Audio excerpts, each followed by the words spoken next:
یہ خصوصیات جو قیادت کی خصوصیات تھیں اس آیت اور حدیث پاک میں، یہ عملاً صحابہ نے حضور میں دیکھی تھی۔ پھر نبی کریم علیہ السلام کے وصال شریف کے بعد خلفائے راشدین نے جو حکمرانی کی، اس کا بھی وہی طریقہ تھا جو رسول اللہ کا طریقہ تھا صلی اللہ علیہ وسلم۔ حکمران کو کس طرح سلیکٹ کرنا ہے اور کیسے حکمران کو اپنا حکمران بنانا ہے، ان کوششوں کے نتیجے میں صحابہ کرام خلفائے راشدین نے اور نبی کریم علیہ السلام کی کوششوں سے ایک منفرد معاشرہ وجود میں آیا تھا۔ اسی کو ریاست مدینہ کا نام دیا گیا کہ حضرت امام حسین رضی اللہ تعالیٰ عنہ 7 برس تک رسول اللہ صلی اللہ علیہ وسلم کی آغوش میں تربیت انہوں نے پائی، تو انہوں نے اپنے نبی کریم کو، نانا جان کو دیکھا، پھر خلفائے راشدین کو دیکھا تھا۔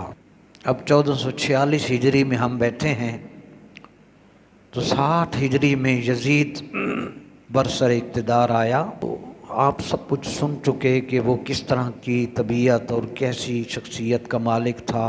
وہ جب حکمران بنا عالم اسلام کا، تو اس نے اپنے مزاج کے مطابق گورنمنٹ کو، اسٹیٹ کو چلانا تھا۔ جیسا ذہن ویسے اقتدار کی خوبیاں۔ تو 60 ہجری میں یزید برسر اقتدار آیا، تو اس نے تمام بڑے بڑے جتنے بھی شہر اور صوبے تھے جو ان کے ہیڈ تھے، ان کو ان صوبوں کے گورنر تبدیل کیے، اپنے گورنر اپوائنٹ کیے تاکہ ان سے کام اپنی مرضی کا لیا جا سکے۔ مدینہ منورہ کا جو گورنر تھا، اس کو اس نے لیٹر بھیجا، یہ الفاظ میں آپ کو پڑھ کے سنا رہا ہوں۔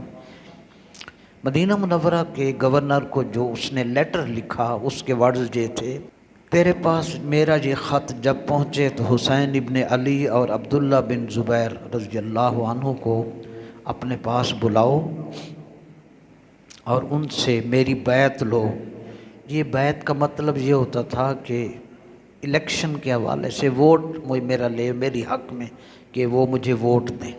اگر وہ انکار کریں کہ ہم یزید کی بیعت نہیں کرتے، اسے ووٹ نہیں دیتے، یہ سنیے، اس میں لکھا ہوا تھا: فَاضْرِبْ أَعْنَاقَهُمَا وَابْعَثْ لِي بِرُءُوسِهِمَا، ان دونوں کو قتل کر دو اور ان کو قتل کر کے ان کا سر میرے پاس بھیج دو۔